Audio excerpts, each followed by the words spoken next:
오늘은 게릴라 약 소개가 되겠습니다. 짜잔. 네.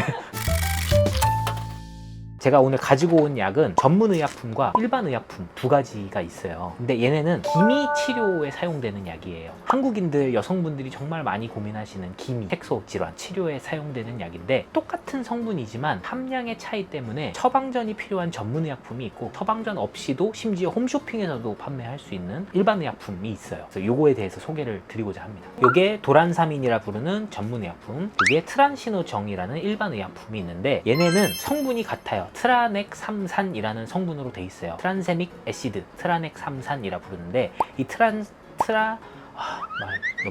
트라넥삼산이라는 성분이 우리 피부나 얼굴에서 색깔이 생기는, 멜라닌이 생기는 과정에서 특정한 색깔이 생기는 과정의 일부분을 막아주는 역할을 하는 거예요. 그러니까 새로운 색깔의 형성을 막아주거나 이미 생겨있는 색깔이 진해지는 걸 막아주는 역할을 하는 겁니다. 그래서 기미 치료를 피부과에서 진행할 때 많이들 사용하고 있고, 전문의약품과 일반의약품의 차이는 성분의 함량의 차이가 있습니다. 얘가 250mg, 얘가 170 얼마야? 어디 갔어? 여기 있다. 187.5mg의 트라넥삼산이 들어있고, 원래는 이 트라넥삼산이라는 성분은 일정 수준 이상 복용을 해서 피를 멎게 하는 지혈제로 사용을 해요. 근데 이 지혈제 성분을 우리가 한국에서 특히 많이 연구를 하는데 섭취되는 용량을 줄였을 때 색깔이 생기는 걸 막아주더라 라고 해서 전 세계적으로 많이 사용되고 있고요. 어쨌든 색깔이 생기는 걸 막아주는 역할을 하는 게 트라넥삼산인데, 적은 용량으로 사용을 했을 때 부작용이 없으면서 색깔에 대한 개선을 줄 수 있는 거예요. 그래서 기미 치료, 색소 질환 치료에 많이 사용이 되고 있습니다. 다만 일반 의약품이지만 분명히 조의해야 되는 거는,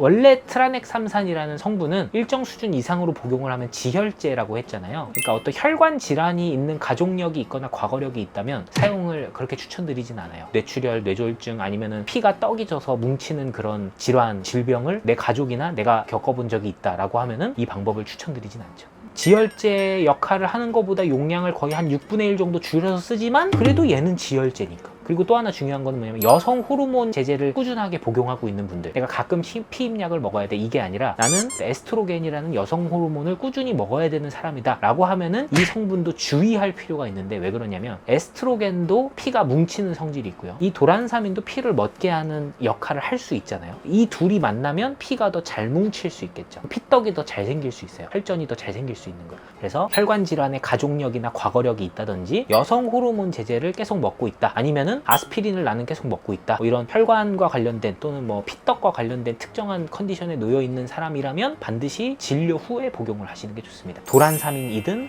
트란시노정이든 트라넥삼산이라는 성분은 그런 주의점이 있습니다. 근데 또 중요한 건 뭐냐면, 이 얘기를 하려고 원래 이걸 준비한 거였어. 얘네로 기미가 잡힐 거라고 생각하지 마세요. 진짜로 얘네로 기미가 잡히지 않아요. 그러니까 얘네를 적용하는 건 너무 좋은데, 이것은 기미 치료의 보조적인 수단이다. 기미 치료의 가장 주된 수단으로서 늘 기본값으로 가져가야 되는 거는 결국 레이저가 필요하다. 레이저가 들어가면서 플러스 알파로 약을 먹거나 연고를 바르거나 얼굴에 주사를 맞거나 뭐 다른 초음파 관리 같은 LDM 관리가 들어가거나, 아니면은 글루타치온이라 부르는 백옥 주사 같은 걸로 피부 톤업을 좀 시킨다든지, 그런 게 보조적인 거지, 주된 치료는 레이저가 필요하다. 얘로 기미가 없어지나요? X가 되는 거죠. 근데 얘가 기미 치료에 도움이 되고 기미를 예방하는 데 도움이 되나요? 그건 맞는 거예요.